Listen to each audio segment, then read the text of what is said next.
A burglar broke into my house and he didn't expect me to be his divorce lawyer's wife. Please don't call the police, the man begged, zip-tied to my kitchen chair at 3 a.m. while my German Shepherd Bruno sat watching him. I'll lose everything in the custody battle if I get arrested. I stopped dialing 911, not out of mercy but because I recognized him. Garrett Holston, whose ex-wife I'd been helping pro bono after he'd hidden assets worth $800,000 during their divorce. Garrett, I said, turning on the kitchen light fully. You're robbing houses now? His face went from pale to transparent. He'd broken into the home of the one person who knew exactly how much he'd stolen from his ex-wife Teresa and their 3 kids. 6 months ago, Teresa had come to me desperate. Garrett had claimed bankruptcy during their divorce, said his business had failed, and couldn't pay child support. The judge awarded him split custody despite Teresa's concerns and minimal financial obligations due to his poverty. But Teresa knew something was off. His lifestyle hadn't changed. New truck, golf club membership, weekend trips. She couldn't afford a forensic accountant, but I could. My side business as a financial investigator meant I had the skills to dig where others wouldn't. I'd found it all. Offshore accounts, properties in his brother's name, a shadow company moving money. The evidence was sitting in my home office, waiting for Monday's court date that would destroy him, and now he was sitting in my kitchen, having broken through my back door to steal what he thought were just random valuables. You don't understand,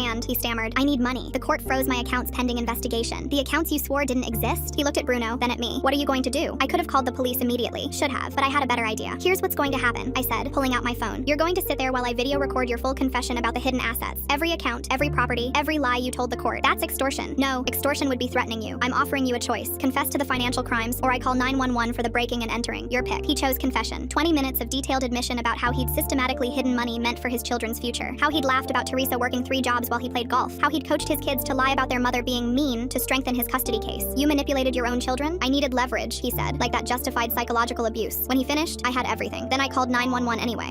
I said you had a choice. You chose confession. That doesn't erase the break-in. The police arrived to find him still zip-tied, the crowbar he'd used sitting on my counter, his confession playing on my phone. The officers recognized him from his many visits to the station claiming Teresa was harassing him by asking for child support. But here's the beautiful part. Minnesota is a one-party consent state for recording. His confession was completely legal and admissible. Monday's court hearing was brutal for Garrett. The judge watched his confession, reviewed the financial evidence, and looked at the breaking and entering charges. Garrett lost custody entirely. Teresa got full ownership of all hidden assets plus damages. His supervised visitation requires him to pass drug and alcohol tests. After we discovered he'd been breaking into houses to support a gambling addiction he'd hidden along with the money. The restraining order means he can't come within 500 feet of me, Teresa, or the kids. The criminal charges for both the break-in and the financial fraud mean he's facing 5 years minimum. Teresa sent me flowers with a note. He broke into the wrong house. She was right. Of all the houses in Minneapolis to rob, he picked the one woman who'd spent 6 months documenting his crimes. The one person who knew exactly how much he'd stolen and from whom. The one witness who could ensure his confession covered every hidden cent. Last week, from jail, he sent a letter apologizing and asking if I'd testify for leniency since he only took a laptop from my house. I wrote back, you took nothing, but you gave me everything I needed to make sure your kids get what you stole from them. The worst nightmare for a burglar isn't a dog or a gun or an alarm. It's breaking into the house of someone who's been waiting for exactly this opportunity to serve justice. Bruno got steak for a week. He'd kept Garrett perfectly still until I could document everything. Sometimes karma needs a little help. Sometimes it comes in the form of a burglar too stupid to check whose house he's robbing.